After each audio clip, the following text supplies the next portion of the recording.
Amazing Inventors, Some Inventions That Have Changed the Way We Live, by Jim Whiting. Introduction. Americans have always been prolific inventors. For example, Benjamin Franklin invented the Franklin stove, bifocal glasses, swim fins, and other useful devices long before the original 13 colonies became the United States. He was far from the only one. George Washington became the country's first president in 1789. Within a year, the new nation showed the importance of inventions by setting up the U.S. Patent Office. A patent is a legal document. It gives an inventor the sole right to market his or her invention for a certain number of years. Since then, many thousands of patents have been given to people, including world-famous inventors such as Thomas Edison, Alexander Graham Bell, and the Wright brothers. But most of these patents were given to thousands of other inventors who aren't as well known, yet their contributions are just as important.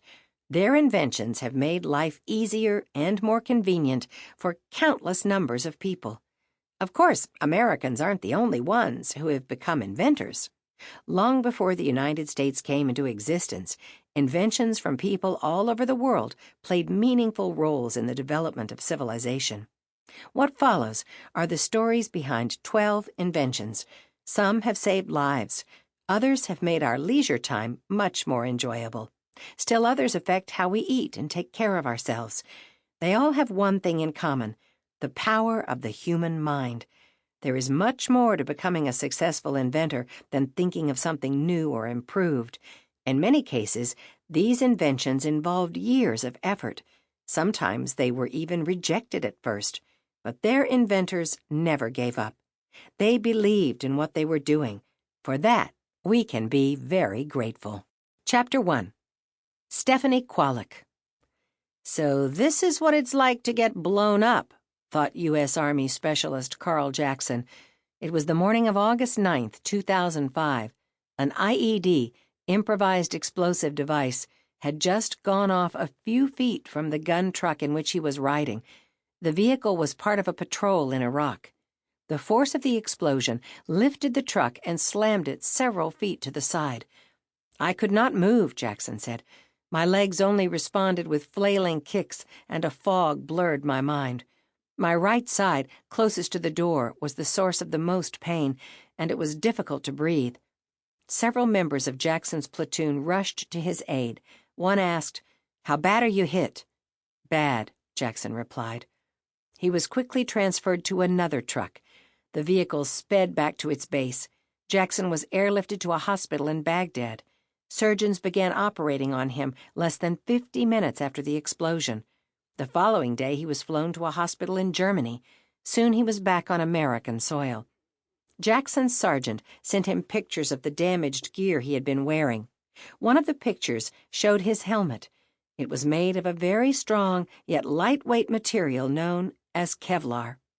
Others depicted his body armor. It too was made of Kevlar. "It's pretty obvious that the Kevlar saved my life," he said.